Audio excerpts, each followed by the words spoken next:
So, bro, I have this training philosophies of mine that I got from like other people as well, from other popular people from online that actually made sense, and I actually applied it. And ever since I applied these principles, these philosophies of training, things got different, becomes better. Like my story was I used to be this kind of believer of more pump, more soreness, more volume could lead into more gains. So I believe of more is more, and that is the one that held me back. See, back then when I was doing my workouts, most of my compound movements, my foundational movements, I always do it in like 8 to 12 to 15 reps because more reps, more pump, obviously. And I believe back then that more pump, more gains. And the more rep you do, the more volume you're actually doing. Like the total weight that you've lifted compared to like a bit lower ones on foundational lifts. And that made me kind of have these slower gains over time, and it does not really make any sense. Like those are compound movements, and those are foundationals too. See, most of the high rep kind of work is better served for like the heavier, the lighter, the accessory movement, the supplementary ones, because you are using them mostly for like to get more volume. And the foundational lift is not there to get more volume, it's there for you to get strong on. And what I did back then is like that. I did not have the idea of to just get strong from it. I have the idea of pump it more. So when I pump it more, I gained much slower strength. Like I added less weight over time. I even stuck with a weight I am lifting, and that made me rethink all of my training.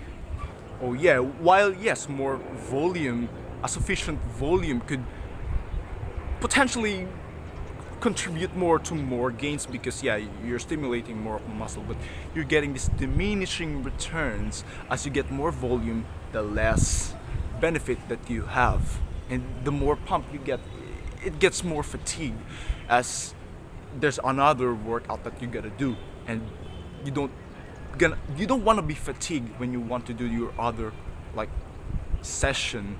You must be well recovered on that next session so you could progress, get strong on that weight. And that could lead us into my first training philosophy, which is size equals strength.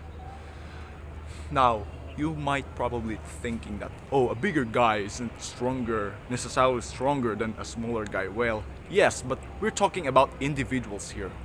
Let's say you smaller versus you bigger. Let's say you put these two people in between, like let's say arm wrestling. This guy is bigger muscle, this version of you, and this one is smaller. Who do you think is gonna be stronger? Of course the bigger one, because it's individual. It's between your version. It's not this one different person and then this one, because that's could give you a little bit of difference, because this different guy and this different guy, this small different guy and this big different guy, this small different guy could be stronger. But this guy, if this guy got bigger and bigger, dude, this one guy is gonna mug this bigger, weaker guy, because strength is a little bit relative also, because let's say in an individual, the bigger you get, the stronger you are. That's basically it. See, size and strength is not separated. They are interconnected, because the bigger muscle is a stronger muscle, if that's the same muscle, okay, if that one muscle becomes bigger, it's gonna get stronger, it's gonna have more potential of strength. And also that the nervous system, that neural efficiency thing. Let's say this one muscle is neurally efficient, and then this other muscle is, let's say, it's not as neurally efficient, but this one's bigger. And the fact that they move the same weight, what if this muscle becomes more neurally efficient? And neural efficiency, it's contracting the muscle, using the muscle much more effectively. So when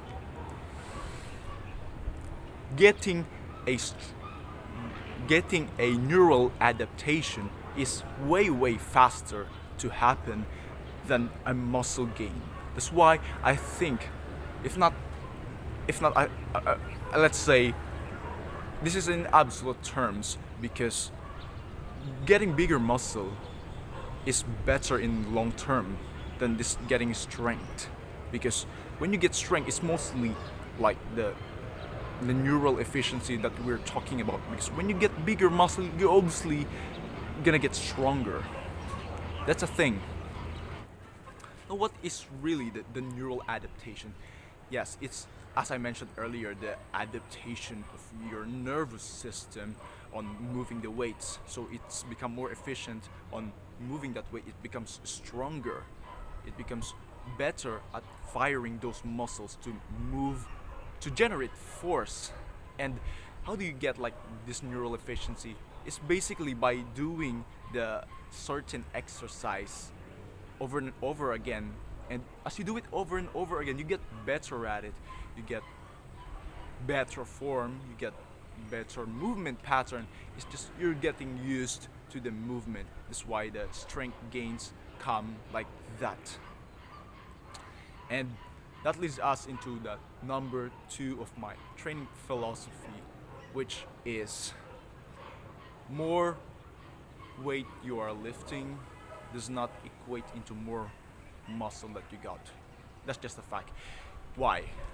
See, when you, let's say, lift a 135-pound like bench press, there's these two types of guy. Let's say this one guy, let's say there's this version of me who's got like 6 foot, let's say 6 foot of the wingspan, and then this original version of me which got like 6'8" wingspan. They're lifting the same weight of like the bench press.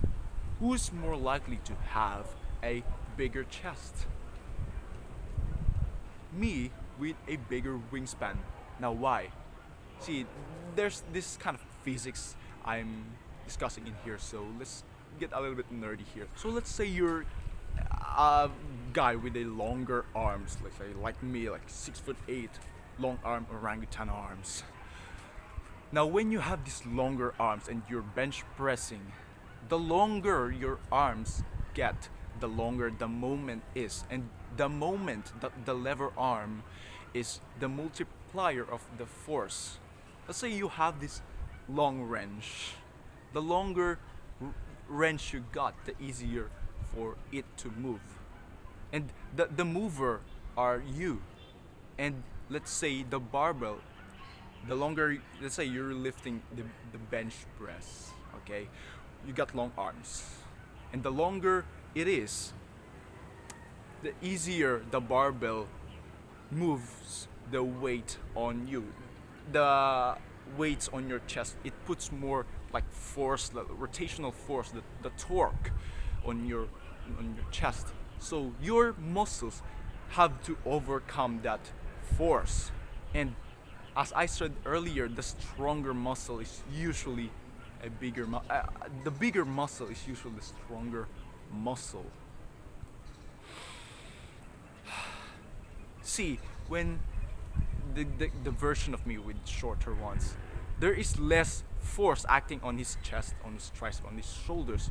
So therefore, it makes sense that his chest is gonna be smaller because he is lifting, he's overcoming less weight than this other guy who's got like 6'8" wingspan. And that kind of explains the leverage of the and the difference of having these long arms. Another thing that could also relate into having more weight to lift does not equate into more muscle is when you went from like 220, let's say 135 bench to 225, but the difference is this one, or let's say a little bit more realistically, let's say 135 to, let's say 150. Let's say you did a rep. You started with like 135 and then you ended up with 150. But you noticed that you didn't really get bigger chest. Why? Because there is many factors. Number one is form. When you did your 135, let's say you did your 135 clean rep with a pause and slowing down, and then you ended up at 150.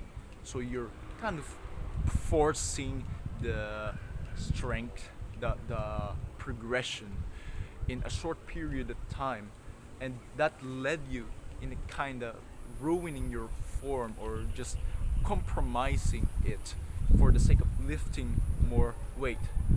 So when you lift, let's say more weight, yes, but you didn't pause. You actually bounce it, and you gripped it wider, and the wider your grip gets, it the bench kind of makes it easier until it's not. So that's also the thing. You have to get strong in one standardized form in order for you to make a real gains. Like let's say for example, I'm squatting 50 kilos, let's say.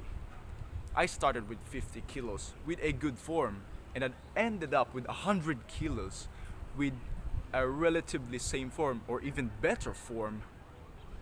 That is real gains because you're using the same form. Unlike, let's say I'm squatting like 50 kilograms and then right after I squat like 100 kilograms in a wide stance in a low bar and not even hitting the parallel ones. I'm more likely to be squatting like 80 kilograms at that level. And that's kind of makes most of us a little bit demotivated when we don't see the results that we get because you're not really at that level. You're just kind of cheating it out. So another example that I could give you is when you want to like bench press, let's say 315, for you to just get like a bigger chest, let's say, and you currently bench like 225, and you get to a point where you can bench 315. All right, let's say that with bad form, and then you got this one version of you, this alternative version of you, that reached 315 in a good form. Although it took him a little bit longer, he got it with the good form. And then who is more likely to have bigger chest? Of course this guy.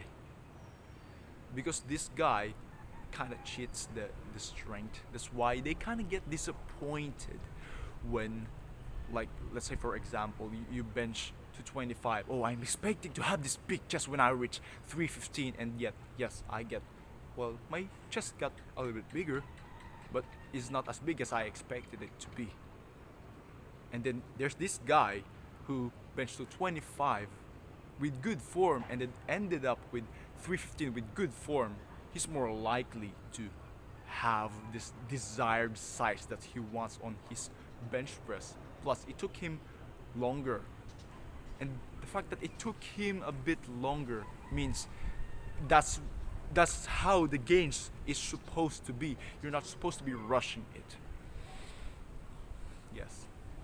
And also, you shouldn't like limit yourself into one movement pattern. You will be hitting the muscles effectively.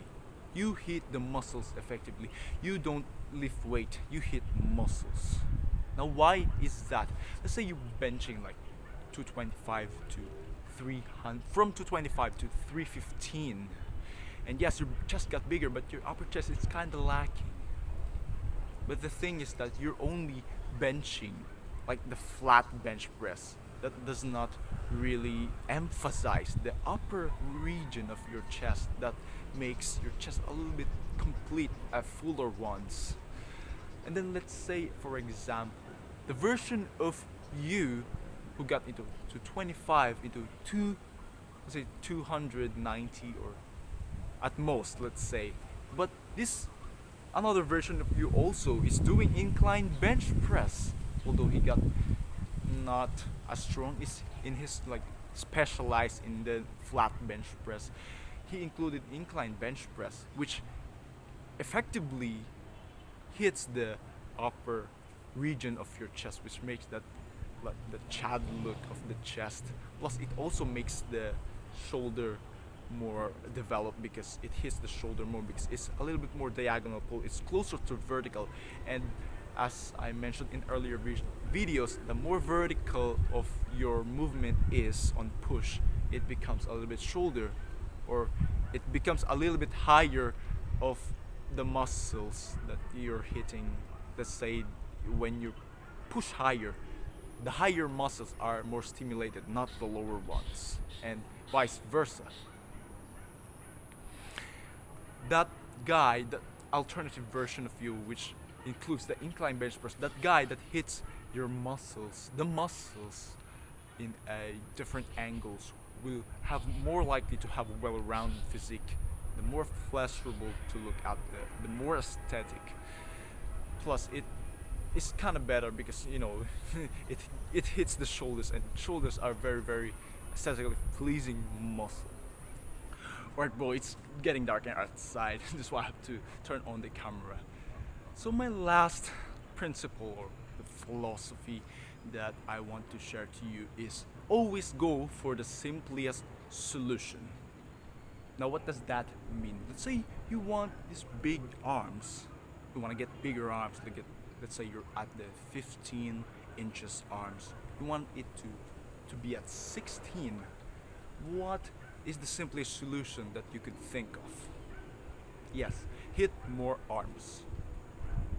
Why don't you add like an extra arm day for your arms? Why don't you train like your arms as not an afterthought? Like train it as type of compound movement, the how you progress on that thing.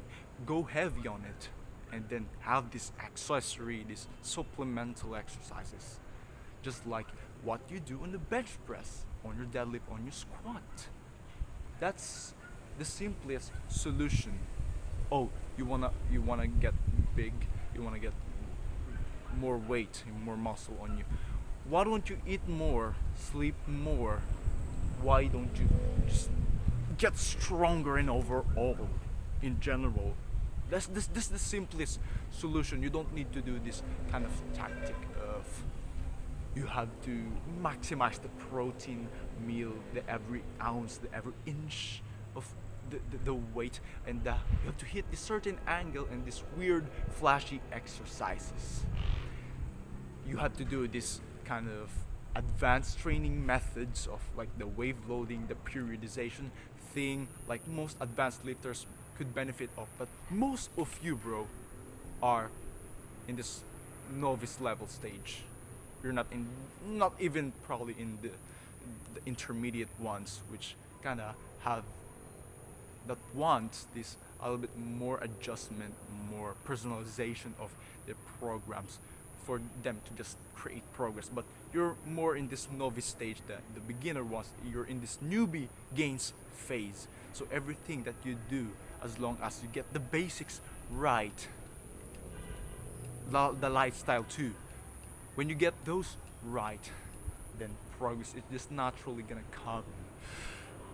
Yes, I think that's kind of summarize this entire video, and I really appreciate you for coming along in this video, because some probably might click off already because it's kind of boring, because I don't think I'm good at speaking. I don't think I'm good at persuasion. I don't think really I'm good on like kind of making the people hooked on this video, because most of my my words, my terms my topics are educational, so this is no BS guide.